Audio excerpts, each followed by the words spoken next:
हर खबर पर आपकी नजर बेताब समाचार। भारत के मशहूर शायर मुनव्वर राना का 14 जनवरी 2024 को इंतकाल हो गया। मुनव्वर राना रायबरेली उत्तर प्रदेश में पैदा हुए थे और उर्दू ज़बान के बहुत बड़े कलमकार थे। इनके द्वारा बहुत सारी शेर व शायरी, गज़ल, नज़म और शाह दावा के लिए उन्हें सन 2014 में साहित्य अकादमी पुरस्कार से सम्मानित किया गया।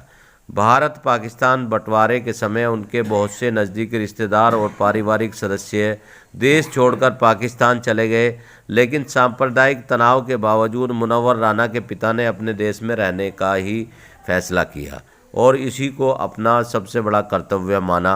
मुनव्वर राना की शुरुआती शिक्षा दीक्षा कलकत्ता में हुई।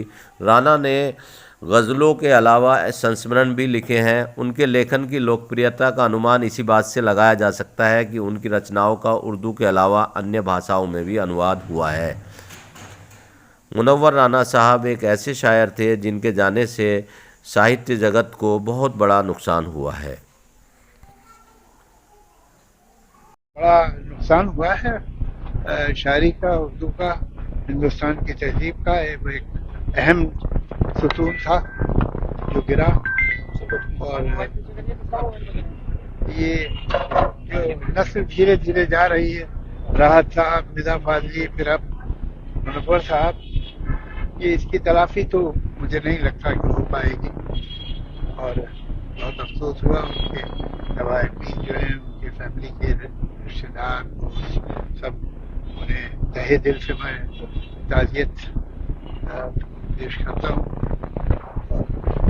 याद आएंगे और उनकी कमी हमेशा रहेगी। मुनव्वर राना बहुत ही प्रदेश और देश के बड़े शायर थे। उन्होंने कई बार जो गज़ल या अपने लिखने के माध्यम से लोगों को जगाने का काम किया। कई शायरी, कई कविताएं उनकी बहुत लोकप्रिय रही और अक्सर जहाँ कहीं किसी कार्यक्रम में जाते थे, जो उन्होंने माँ के बारे में लिखा वो अक्सर लोग सुना करते थे। मैंने खुद देखा है कि कई कार्यक्रमों में बार बार उनसे कहने के लिए और सुनने का उनसे हमेशा निवेदन करते थे। उस पीढ़ी के एक शायर को समाज ने खोया है। ऐसे शायर कम आते हैं जो कई मौकों पर बहुत स्पष्ट होते हैं। अगर कोई बात मन में है, ये नहीं सोचते थे कि उसके कहने से क्या असर पड़ेगा, लेकिन जो बात मन में होती थी वो कभी मन में बात नहीं। 2 साल से ज्यादा हो गया था, डायलिसिस पे थे। थ्राइस अ वीक डायलिसिस चल रही थी, हफ्ते में 3 बार। लेकिन इधर अभी 12-13 दिन पहले ही 2-3 डायलिसिस में बैक टू बैक हार्ट पे प्रेशर आ रहा था और ट्रैकेस्टोमी हुई थी, तो उसकी वजह से लंग्स में इन्फेक्शन हो गया। फिर एट लास्ट ये हुआ कि back to back 3 cardiac arrest पड़ गए सेम डे, कल ही। तो तीसरा वाला जब पड़ा तो फिर रिवाइव नहीं कर पाए। वो गैर सियासी आदमी थे, लेकिन ये है कि बेबाक गुफ्तगू करते थे, कुछ गलत लगता था तो बोल भी देते थे। तो अब अगर वो किसी को कोई सेंटिमेंट्स किसी के हर्ट हो जाएं तो नहीं कहा जा सकता।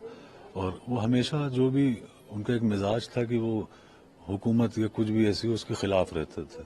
हालांकि मैंने तो एक बार उनसे कहा भी था कि अच्छा हुआ आप अरब में नहीं थे, वरना आप अरब के भी खिलाफ होते। तो ये नहीं था कि उनको किसी पर्टिकुलर किसी एक पक्ष से या किसी एक धर्म से या किसी एक पार्टी से नफरत हो। बहुत लिबरल आदमी, लेकिन बेबाक, कुछ होता तो वो बोल देते।